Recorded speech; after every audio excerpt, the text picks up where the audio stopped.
Assalamualaikum warahmatullahi wabarakatuh. Perkenalkan saya dengan Indah Purnamasari dengan nomor induk mahasiswa saya 28922500206. Saya dari Prodi Manajemen. Uh, untuk kesempatan kali ini saya akan mempresentasikan untuk mata kuliah dari aspek hukum dalam bisnis guna uh, melengkapi ujian akhir semester saya. Kata pengantarnya, saya mengucapkan syukur Alhamdulillah berkat rahmat Allah Subhanahu wa Ta'ala, saya dapat menyelesaikan makalah ini disusun sebagai syarat mengikuti ujian akhir semester mata pelajaran aspek hukum dalam bisnis dengan tema alternatif penyelesaian sengketa. Dalam penyusunan makalah ini tidak sedikit hambatan yang saya hadapi, namun dengan semangat ingin belajar dan terus belajar, akhirnya makalah ini dapat saya selesaikan. Pada kesempatan kali ini saya ingin menyampaikan rasa terima kasih saya kepada Bapak Dr. Andes Sugeng Prayatno, sarjana hukum, master hukum, selaku dosen pengampu saya untuk mata kuliah aspek hukum dalam bisnis yang telah membantu mengarahkan dan memberikan batasan penyusunan materi mata kuliah untuk aspek hukum ini. Akhir kata, saya sadari bahwa dalam penyusunan makalah ini masih jauh dari kata sempurna, sehingga kritik dan saran yang membangun uh, saya harapkan agar ke depan nanti saya dapat menyusun makalah lebih baik lagi. Semoga makalah ini bermanfaat dan ikut andil dalam memberikan informasi bagi saya khususnya, juga rekan-rekan yang lain yang dalam tugas mengerjakan ujian-ujian selanjutnya dan juga untuk para pembaca umum. Akhir kata, Bekasi 4 Januari 2023, saya Indah Purnamasari. Untuk awal alternatif penyelesaian sengketa, pendahuluan saya membahas saat ini transaksi bisnis yang berlangsung sangat cepat sehingga tidak dapat dihindari terjadinya sengketa antar para pelaku dunia usaha yang terlibat. Setiap jenis sengketa yang terjadi selalu menuntut pemecahan dan penyelesaian yang cepat. Membiarkan sengketa bisnis terlambat diselesaikan akan mengakibatkan perkembangan pembangunan di bidang ekonomi dan bisnis menjadi menurun. Secara konvensional, penyelesaian sengketa biasanya dilakukan secara litigasi atau penyelesaian sengketa di muka pengadilan. Posisi para pihak sengketa saling berlawanan satu sama lain, oleh karenanya penyelesaian bisnis melalui pengadilan sangat tidak efektif dan efisien bagi para pelaku bisnis dan usaha. Andai kata penyelesaian harus ditempuh melalui pengadilan, maka semata-mata hanya sebagai jalan alternatif atau ultimatum remedium. Setelah alternatif lain dinilai tidak membuahkan hasil. Selain penyelesaian sengketa melalui litigasi sistem peradilan, maka berdasarkan Undang-Undang Nomor 30 Tahun 1999 tentang arbitrase dan alternatif penyelesaian sengketa yang memberikan alternatif penyelesaian sengketa melalui arbitrase serta cara konsultasi, negosiasi, mediasi, dan konsoliasi. Arbitrasi sebagaimana definisi yang diberikan dalam Undang-Undang Nomor 30 Tahun 1999, maka arbitrase adalah cara penyelesaian suatu sengketa perdata di luar peradilan umum yang didasarkan pada perjanjian arbitrase yang dilihat secara tertulis oleh para pihak yang bersengketa.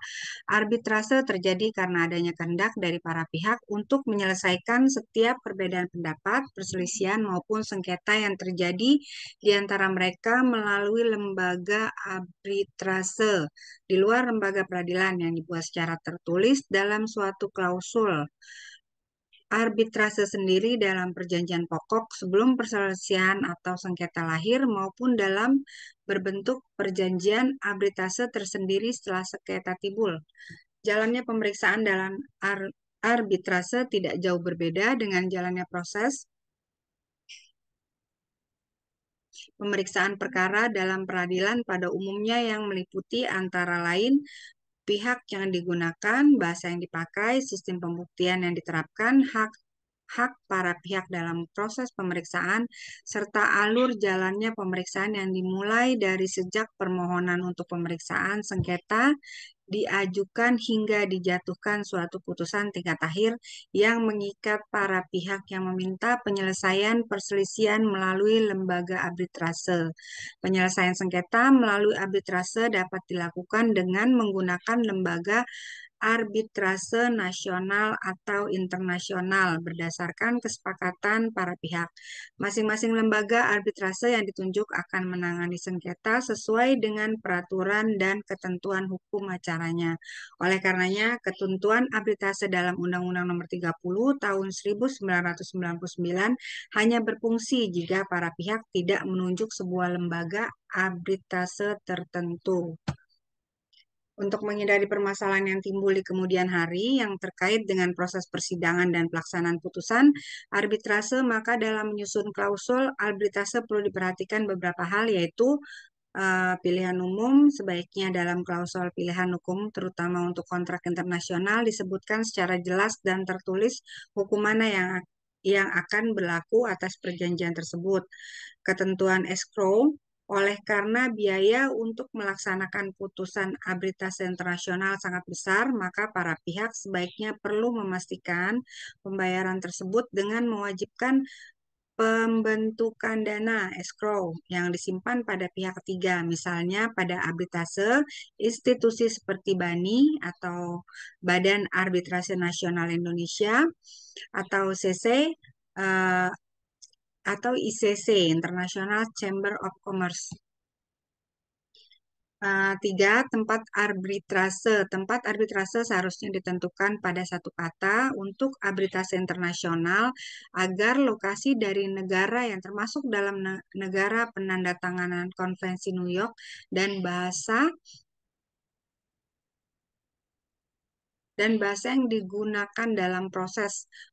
4. Pemilihan arbiter. Pemilihan arbiter dapat dilakukan oleh para pihak atau oleh instansi atau institusi arbitrase. Untuk pemilihan 3 arbiter, setiap pihak biasanya memilih satu arbiter dari daftar yang diberikan oleh institusi. Selanjutnya, kedua arbiter akan memilih arbiter ketiga untuk bergabung. Nomor 5 adalah kualifikasi arbiter. Dalam klausul arbitrase dapat disebutkan suatu daftar yang menyebutkan persyaratan yang harus dipenuhi untuk dapat diangkat sebagai arbiter.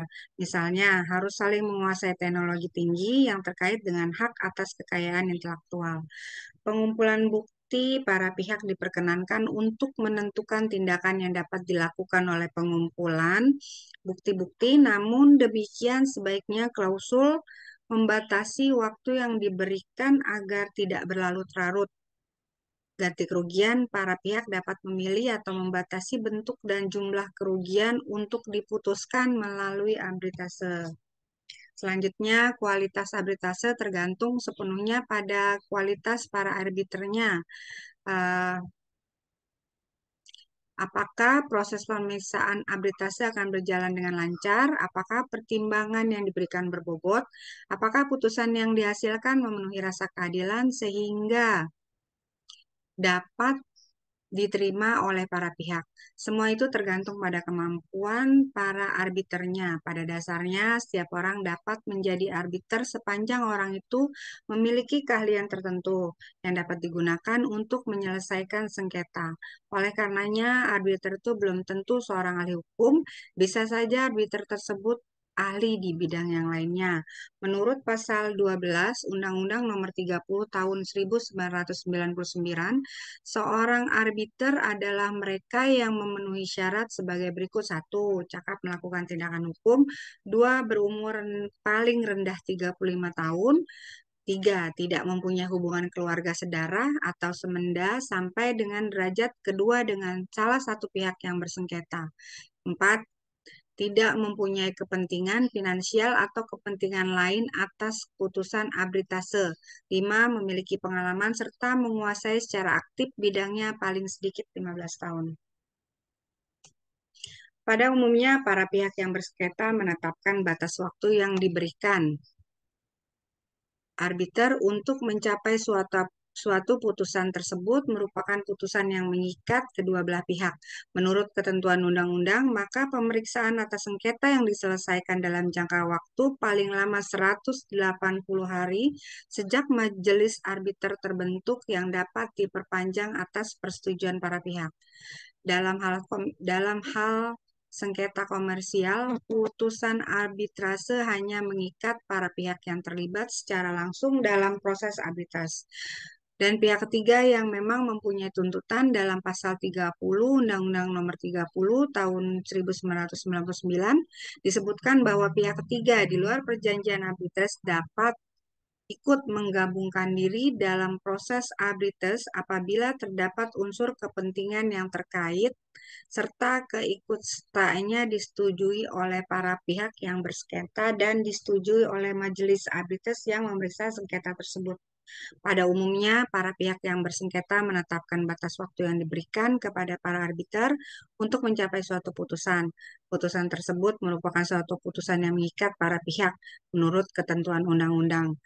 Maka pemeriksaan atas sengketa harus diselesaikan dalam jangka waktu 180 hari sejak majelis arbiter terbentuk yang dapat diperpanjang atas persetujuan para pihak. Dalam sengketa komersial, putusan arbitrase hanya mengikat para pihak yang terlibat secara langsung dalam proses arbitrase dalam pihak ketiga yang memang mempunyai tuntutan dalam pasal 30 Undang-Undang Nomor 30 tahun 1999 menyebutkan pihak ketiga di luar perjanjian arbitrase dapat ikut menggabungkan diri dalam proses arbitrase apabila terkait unsur kepentingan yang terkait serta keikutsertaannya disetujui oleh para pihak yang bersengketa.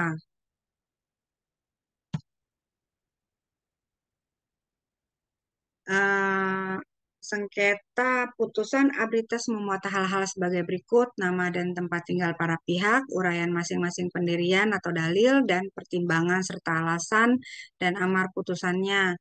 Amar atau isi putusan arbitrase memuat 3 macam hal, yaitu putusan yang menghukum kondemnatoir. Nomor 2, putusan yang menyatakan misalnya sah atau sesuai undang-undang, deklaratoir. Putusan yang menciptakan suatu keadaan yang baru atau konstitutif. Alternatif penyelesaian sengketa, para arbiter juga dapat mengeluarkan putusan sela atau putusan sementara dianggap perlu sebelum putusan final diberikan. Dalam hal penyelesaian sengketa, para pihak dapat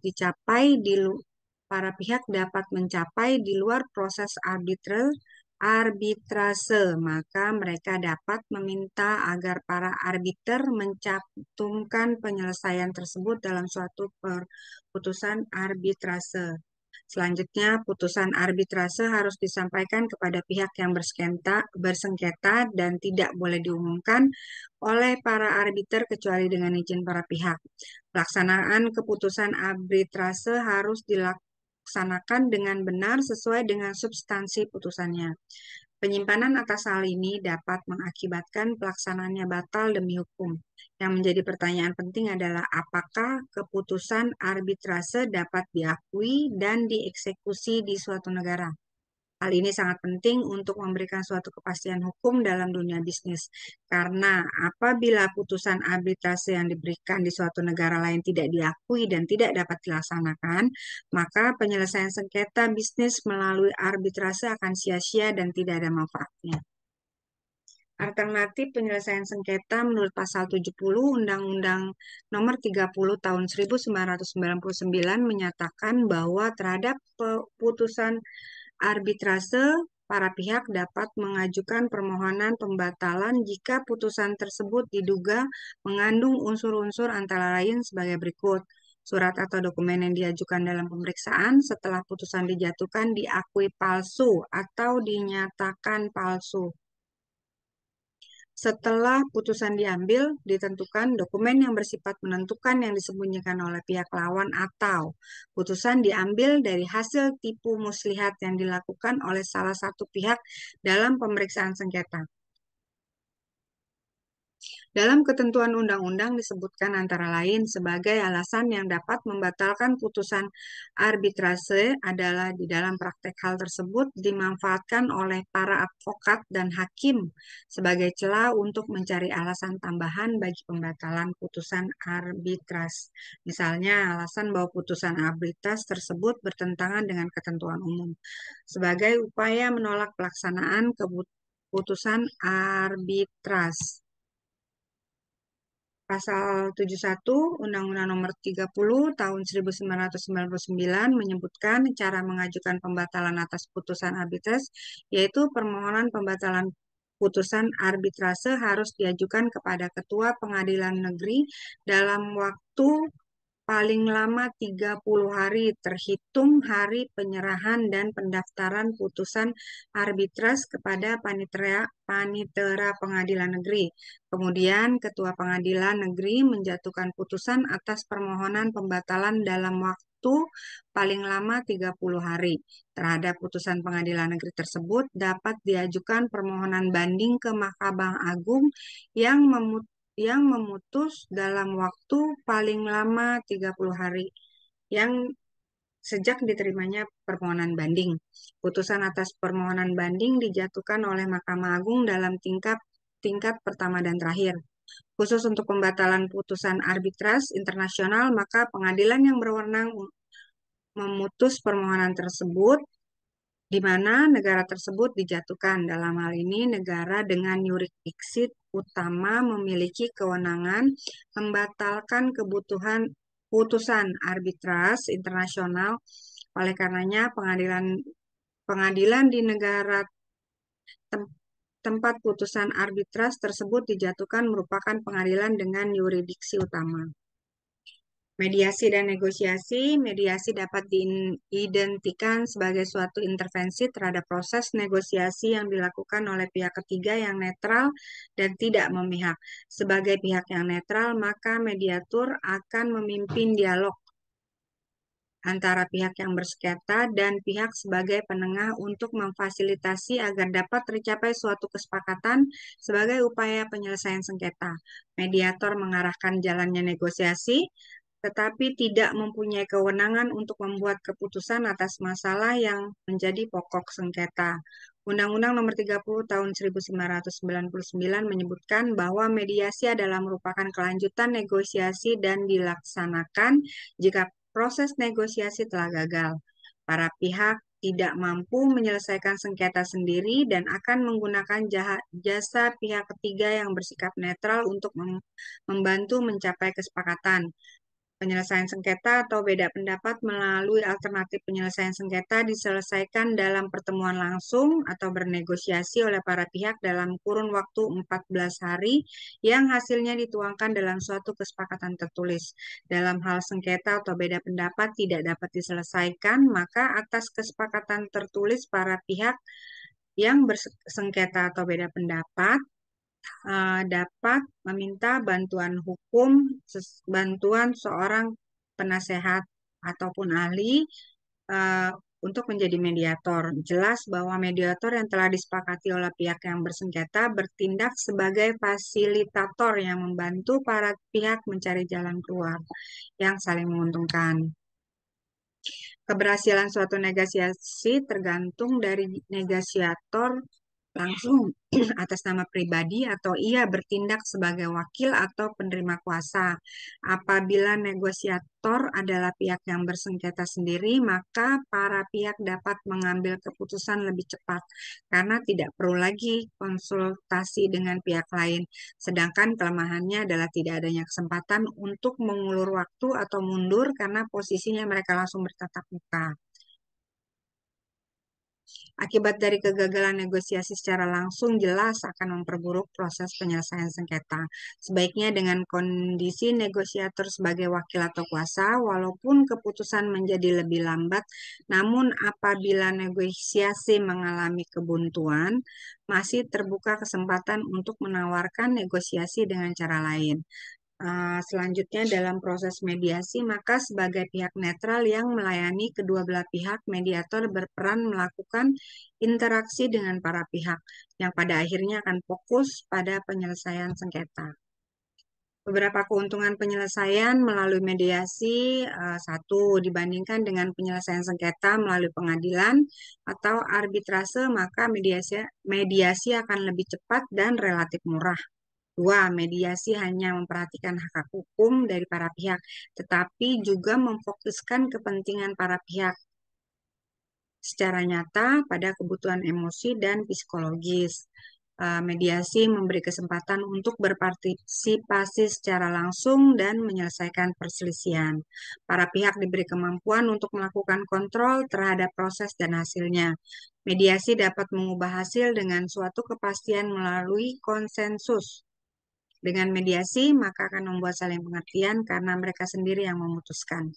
Mampu menghilangkan konflik yang biasanya menyertai putusan yang bersifat memaksa, baik pada proses pengadilan atau arbitrase. Mediasi biasanya dilakukan melalui suatu proses secara sukarela atau didasarkan pada perjanjian atau pelaksanaan peraturan peradilan perintah pengadilan dalam pasal 14 ayat 1 Peraturan Mahkamah Agung Perma nomor 02/2003 disebutkan bahwa proses mediasi pada dasarnya tidak bersifat terbuka untuk umum kecuali para pihak menghendaki lain. Tapi untuk proses mediasi sengketa publik yaitu sengketa lingkungan hidup, hak asasi manusia, perlindungan konsumen, pertanahan dan pemburuan maka terbuka untuk umum. Mediasi yang berhasil akan menghasilkan perjanjian penyelesaian sengketa. Setelah ditandatangani, maka mediasi tersebut mengikat dan dapat dipaksakan sebagaimana perjanjian mengikat para pihak yang membuatnya. Yang menjadi persoalan adalah apabila mediasi tetap tidak berhasil menyelesaikan sengketa para pihak dalam Perma nomor 2 tahun 2003 bahwa para pihak gagal mencapai kesepakatan, maka pernyataan dan pengakuan para pihak dalam proses mediasi tidak dapat digunakan sebagai alat bukti dalam proses persidangan perkara yang bersangkutan, juga perkara lainnya. Dan fotokopi dokumen serta notulen catatan mediator wajib dimusnahkan. Pusat Mediasi Nasional (PMN) adalah lembaga independen alternatif penyelesaian sengketa untuk menyelesaikan sengketa komersial. PMN dilahirkan pada tanggal 4 September tahun 2003, pada tanggal 6 Juli 2004. PMN diakreditasi oleh Mahkamah Agung nomor KMA 004 SK 7 tahun 2004 sebagai lembaga pelatihan mediasi dan hanya mediator yang memiliki sertifikat mediatorlah yang berhak menjadi mediator di pengadilan negeri. Untuk penyelesaian sengketa secara khusus, sejalan dengan dikeluarkannya beberapa undang-undang baru, maka penyelesaian sengketa antara lain untuk bidang pajak, lingkungan hidup, hubungan industrial, praktek monopoli dan persaingan, usaha tidak sehat, serta sengketa konsumen diatur secara khusus. Sengketa lingkungan hidup di luar pengadilan diatur dalam peraturan pemerintah PP nomor 54 tahun 2000 tentang lembaga penyedia jasa pelayanan penyelesaian sengketa lingkungan hidup di luar peradilan sebagai pelaksanaan Undang-Undang Nomor 23 Tahun 1997 tentang pengelolaan lingkungan hidup dan Undang-Undang Nomor 30 Tahun 1999 tentang arbitrase dan alternatif penyelesaian sengketa. Alasannya, jika para pihak telah memilih untuk melakukan penyelesaian sengketa melalui proses di luar pengadilan, maka para pihak tidak dapat lagi memilih menyelesaikan melalui pengadilan kecuali upaya penyelesaian perselisihan di luar pengadilan telah dinyatakan tidak berhasil secara tertulis oleh salah satu atau kedua belah pihak dalam sengketa. Salah satu atau kedua belah pihak menarik diri dari perundingan yang terjadi melalui proses penyelesaian di luar pengadilan. Badan yang berwenang untuk menangani penyelesaian sengketa adalah Lembaga Penyedia Jasa Pelayanan Penyelesaian Sengketa Lingkungan Hidup di Luar Pengadilan atau LPJPP SLHDP, dibentuk oleh pemerintah pusat dan pemerintah daerah. Permohonan menyelesaikan sengketa lingkungan hidup di luar pengadilan harus tersampaikan secara tertulis oleh salah satu pihak yang bersengketa kepada pihak penyedia jeda penyelesaian sengketa lingkungan hidup di luar pengadilan dengan tembusan instansi yang bertanggung jawab di bidang pengendalian dampak lingkungan, baik pada tingkat pusat maupun daerah. Selanjutnya, instansi yang berwenang akan melakukan verifikasi atas kebenaran fakta berupa data dan informasi, terhitung 30 hari sejak tembusan permohonan diterima. Hasil verifikasi akan diberikan kepada LP, JPP, SLHDP, dan selanjutnya lembaga tersebut dalam waktu 14 hari terhitung sejak verifikasi diterima harus mengundang para pihak yang bersengketa untuk menyelesaikan penyelesaian tersebut. Untuk sengketa hubungan internasional, penyelesaiannya diatur dalam Undang-Undang Nomor 2 Tahun 2004 tentang penyelesaian perselisihan hubungan industrial dilakukan melalui dua cara, yaitu di luar pengadilan melalui proses bipartite, mediasi, konsiliasi, arbitrase, dan pengadilan hubungan industrial. Menyelesaikan perselisihan hubungan industrial wajib diupayakan melalui perundingan bipartite secara musyawarah dan mufakat. Apabila upaya bipartit gagal, maka dapat ditempuh melalui media yang dilakukan oleh mediator. Selain penyelesaian melalui konsiliasi yang dilakukan oleh pihak konsiliator, penyelesaian adalah berdasarkan kesepakatan. Para pihak yang menyerahkan penyelesaian kepada arbiter melalui lembaga arbiter akan mengeluarkan putusan yang bersifat final dan mengikat yang diikuti oleh kedua belah pihak. Putusan arbitrase didaftarkan di Pengadilan Hubungan Industrial pada Pengadilan Negeri di wilayah lembaga arbitrase menetapkan putusan tersebut. Para pihak yang tidak menerima putusan masih dapat mengajukan upaya hukum di luar peninjauan kembali kepada Mahkamah Agung Republik Indonesia.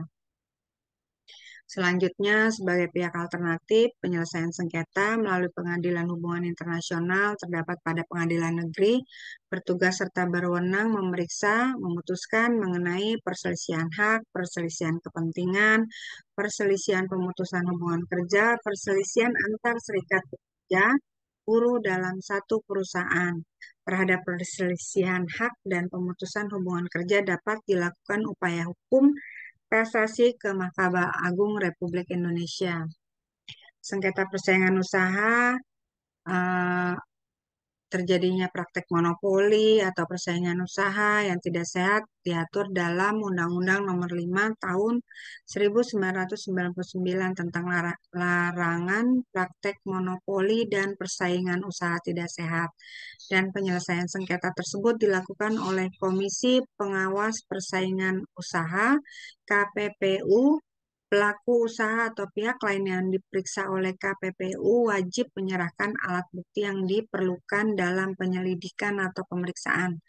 Pelaku usaha dilarang menolak diperiksa, menolak memberikan informasi dalam penyelidikan dan pemeriksaan yang menghambat proses penyelidikan.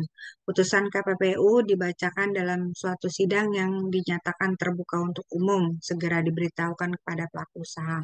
Pelaku usaha yang tidak mengajukan keberatan atas putusan KPPU dalam waktu 14 hari setelah pemberitahuan dianggap telah menerima keputusan KPPU dan keputusan KPPU tersebut berlaku sebagai putusan pada tingkat akhir atau final dan mempunyai kekuatan hukum yang tetap.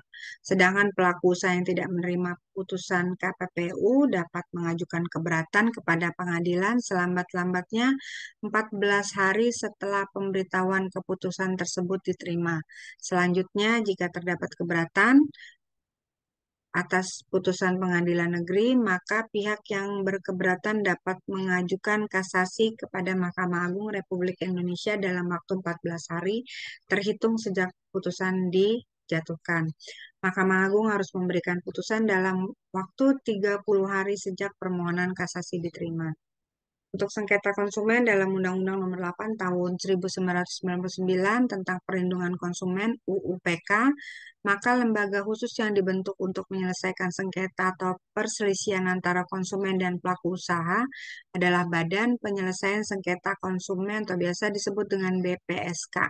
Dalam hal ini, UUPK memberikan alternatif penyelesaian sengketa melalui badan di luar sistem peradilan, yaitu BPSK, selain melalui pengadilan negeri yang daerah hukumnya meliputi tempat kedudukan konsumen. BPSK diwajibkan untuk menyelesaikan sengketa konsumen yang diserahkan kepadanya dalam jangka waktu 21 hari terhitung sejak gugatan diterima. Putusan yang dijatuhkan Majelis BPSK bersifat final dan mengikat. Bagi pihak yang tidak setuju dapat mengajukan keberatan dalam jangka waktu 21 hari. Sedangkan pihak yang tidak puas dapat mengajukan kasasi ke Mahkamah Agung Republik Indonesia dalam jangka waktu 30 hari. Jeda waktunya 14 hari untuk mengajukan keberatan ke pengadilan negeri maupun kasasi ke Mahkamah Agung.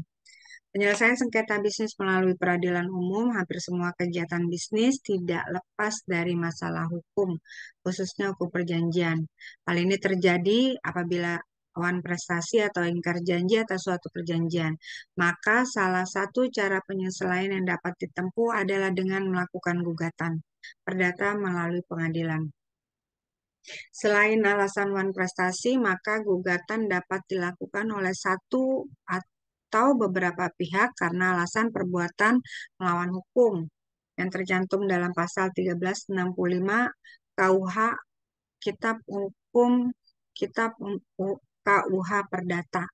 Dalam hukum acara perdata, apabila suatu perkara yang diajukan ke pengadilan, maka hakim tidak boleh menolak untuk memeriksa dan mengadili perkara tersebut dengan alasan bahwa hukumnya tidak atau kurang kelas.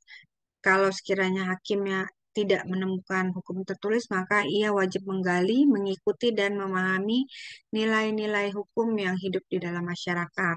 Dalam masalah gugatan, perlu lebih dahulu diketahui perbedaan antara gugatan dengan permohonan. Perbedaannya adalah bahwa dalam perkara gugatan ada suatu sengketa yang diselesaikan dan diputuskan oleh pengadilan. Sedangkan dalam perkara yang disebut dengan permohonan, maka tidak ada sengketa. Dalam hal permohonan, maka hakim sekedar memberi jasa sebagai seorang tenaga tata usaha negara mengeluarkan penetapan yang lazim disebut sebagai deklaratoire. Pihak yang berperkara, pada dasarnya setiap orang boleh berperkara di depan pengadilan, kecuali orang yang belum dewasa atau yang sakit ingatan. Bagi orang yang belum dewasa, harus diwakili oleh orang tua dan walinya. Sedang yang sakit ingatan diwakili oleh pengampunya. Suatu badan hukum atau negara boleh juga menjadi pihak dalam suatu perkara. Suatu sengketa sekurang-kurangnya terdapat dua pihak, yaitu pihak penggugat yang mengajukan gugatan kepada pihak tergugat. Namun dalam praktek adakala terdapat tiga pihak dalam satu perkara perdata, yaitu penggugat, tergugat, dan pihak ketiga. Penggugat yaitu orang yang merasa bahwa haknya telah dilanggar, sedangkan tergugat yaitu orang yang ditarik ke muka pengadilan karena ia dianggap atau dirasa melanggar hak seseorang. Sedangkan turut campurnya pihak ketiga dalam suatu perkara ini disebut sebagai interventi. Orangnya sendiri disebut sebagai intervien. Untuk tingkat pengadilan negeri, dalam pengajuan gugatan harus diperhatikan oleh penggugat bahwa gugatan diajukan ke pengadilan oleh pihak yang berwenang untuk mengadili perkara yang bersangkutan, yaitu kewenangan mutlak atau kompetensi absolut melalui badan pengadilan memeriksa jenis perkara tertentu yang secara mutlak tidak dapat diperiksa oleh badan pengadilan lain, baik dalam lingkungan peradilan yang sama, pengadilan negeri dengan pengadilan tinggi maupun dalam lingkungan peradilan yang lain, pengadilan negeri dengan pengadilan agama. Kewenangan relatif, kompetensi relatif yaitu mengatur tentang pembagian kekuasaan mengadili antar pengadilan yang serupa atau sejenis Pengadilan Negeri Jakarta Pusat dengan Pengadilan Negeri Bandung. Jadi dalam hal ini berkaitan dengan wilayah hukum suatu pengadilan. Tujuan diadakannya suatu proses pengadilan adalah untuk memperoleh putusan hakim yang mempunyai kekuatan hukum yang tetap. Hakim wajib mengadili segala bagian dari tuntutan penggugat dan tidak boleh memberi putusan tentang hal yang tidak dituntut atau memberikan putusan lebih dari yang dituntut. Dalam hal ini ada dua putusan, yaitu putusan sela dan putusan akhir. Putusan sela adalah putusan yang diadakan sebelum hakim memutus perkara, yaitu untuk memungkinkan atau mempermudah kelanjutan pemeriksaan perkara. Sedangkan putusan akhir adalah putusan yang mengakhiri pemeriksaan suatu perkara di pengadilan. Untuk tingkat banding, yaitu pemeriksaan yang dilakukan terhadap surat-surat yang ada hubungannya dengan berkas perkara dan jarang terjadi bahwa orang bersangkutan diperiksa. Hal tersebut hanya dilakukan jika pengadilan tinggi menganggap bahwa pemeriksaan belum sempurna dilakukan dengan menjatuhkan putusan sela dengan tujuan menyempurnakan pemeriksaan perkara tersebut, bahwa permohonan banding biasanya diajukan oleh pihak yang kalah kepada panitera pengadilan negeri yang menjatuhkan putusan dengan tenggang waktu 14 hari, terhitung dari mulai tanggal diumumkan putusan perkara kepada pihak yang bersengketa. Selanjutnya dalam tingkat banding, hakim diperbolehkan untuk mengabulkan lebih daripada yang diminta oleh pihak yang membanding atau memutuskan hal yang tidak dituntut. Untuk kasasi, pemeriksaan kasasi dilakukan oleh Mahkamah Agung berdasarkan surat-surat dan hanya dipandang perlu jika Mahkamah Agung mendengar sendiri para pihak atau para saksi memerintahkan pengadilan tingkat pertama atau pengadilan tingkat banding yang memutus perkara tersebut dari para saksi. Mahkamah Agung memeriksa dan memutus perkara kasasi dengan sekurang-kurangnya 3 orang hakim.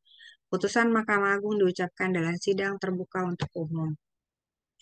Untuk peninjauan kembali atau request sipil, putusan perkara perdata yang telah memperoleh kekuatan hukum tetap yang dapat diajukan hanya berdasarkan alasan sebagai berikut.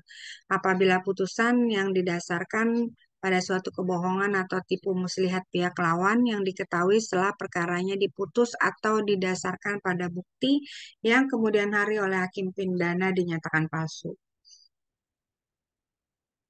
Apabila setelah perkara diputus ditemukan surat bukti yang bersifat menentukan yang pada waktu perkara diperiksa tidak dapat ditemukan.